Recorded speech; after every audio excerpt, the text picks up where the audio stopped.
All right, so for the single arm dumbbell row contralateral load, there are a few ways that I like to have people set up. One, if you're taller, you're going to want to have a position where your hand or forearm can be a little bit higher. I am short, so I'm setting up on an incline bench here. I'm going to have it on the lowest setting, so it'll be 30-ish degrees of incline.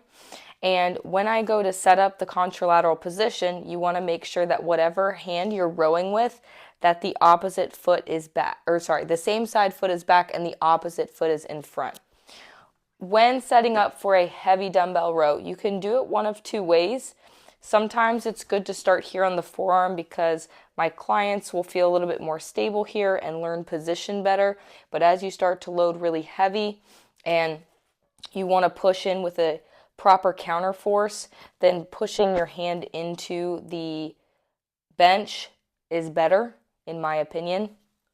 You can also set up the dumbbell position or the foot position in a couple of different ways. So some people like to have this foot back so they feel very stable on the pull.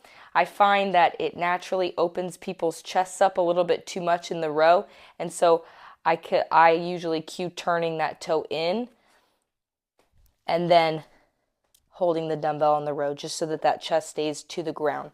When you go to row, you can stretch forward. A lot of people like to pull up immediately, but when you stretch forward, then it prompts the elbow to then reach back toward the hip, which is where you want to go. So reaching forward, pulling the elbow toward the hip. You don't need to pull much higher, and you don't need to make it a super jerky motion. You can just simply lean forward, get a good stretch here in the lat, and then row that elbow back toward the hip, like so. Make sure that when you do this, you're bracing your core the whole time. We're also really standing and pressing into this opposite leg, and you're pushing in with this arm here because as I row back, this hand is pushing hard to provide a counter force, and this foot's also really helping stabilize in the movement. These feet are both pushing down into the floor and into the floor. This glute is pretty lit up whenever I'm rowing because I want to make sure that I am rotating through the movement, but I'm doing so in a very controlled manner, so I'm not losing my technique as I'm going through the row.